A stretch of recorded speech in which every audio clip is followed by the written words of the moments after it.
Hello everyone, আসসালামু আলাইকুম। আরশিদাস আর্টিস্ট্রিতে সবাইকে স্বাগতম। আজকে নতুন আরও একটি ভিডিও নিয়ে হাজির হলাম। ঈদের স্পেশাল একটি ডিজাইন করেছিলাম এই পাঞ্জাবিতে।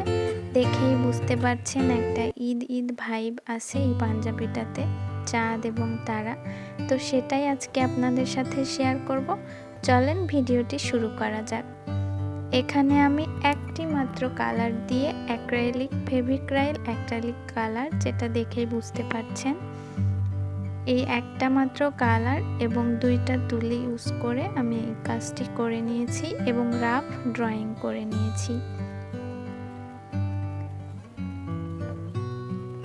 আপনাদের কাছে একটি অনুরোধ থাকবে, যদি আমার ভিডিও আপনাদের কাছে ভালো লেগে থাকে তাহলে আমার চ্যানেলটি সাবস্ক্রাইব করে এবং বেল আইকনটি প্রেস করে পাশে থাকবেন, যেন সবার আগে নোটিফিকেশনটি আপনি পেয়ে যান। আর আমার চ্যানেলটিতে আপনারা বিভিন্ন ধরনের আর্ট পেইন্টিং এবং ক্রাফট ভিডিও পাবেন। তাই নতুন যে কোনো আইডিয়া পেতে এবং সহজে পেইন্টিং শিখতে চাইলে আমার চ্যানেলটি সাবস্ক্রাইব করে পাশে থাকতে পারেন। তো এখানে আমি রাফ ড্রয়িং যে করে নিয়েছিলাম, সেখানে আমি জাস্ট একটি কালার এবং 0 সাইজের ব্রাশ দিয়ে আমি আর্ট করে নিচ্ছি এবং যে মোটা লাইনগুলো এঁকেছি সেখানে 3 সাইজের একটা রাউন্ড ব্রাশ ইউজ করে নিয়েছি। এবং চাঁদের যে শেপটা, এটাও আমি আগে ড্রয়িং করে নিয়েছি, কারণ এটা বাঁকা হয়ে যেতে পারে। এই ধরনের আর্ট করার ক্ষেত্রে আগে একটা রাফ ড্রয়িং করে নিলে ভালো হয়। যেহেতু আমি ভিডিওটিতে রাফ ড্রয়িংটা আনতে পারিনি, আপনারা চেষ্টা করলে অবশ্যই এটি পারবেন।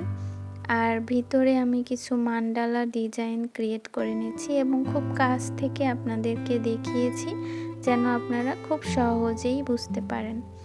আর এই পাঞ্জাবিটা আমার ঈদের একজন কাস্টমারের কাস্টমাইজ অর্ডার ছিল এবং উনি যেরকমটা চেয়েছেন আমি সেরকমটাই ক্রিয়েট করার চেষ্টা করেছি। আর পাঞ্জাবির ম্যাটেরিয়াল হচ্ছে খাদি কটন। এই অ্যাক্রাইলিক কালারগুলো আপনারা বিভিন্ন স্টেশনারি দোকানে অথবা ব্লক বাটিকের যে রঙের দোকানগুলো পাওয়া যায় সেখানে পেয়ে যাবেন।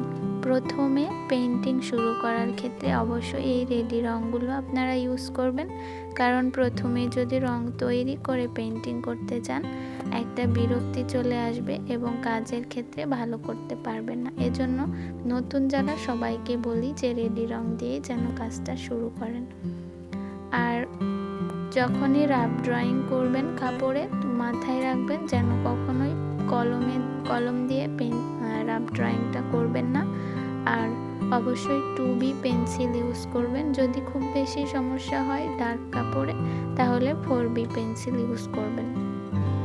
দেখতে দেখতে আমার ভিডিওটি শেষ পর্যায়ে চলে এসেছে, আর এটাই আমার পাঞ্জাবির ফাইনাল লুক।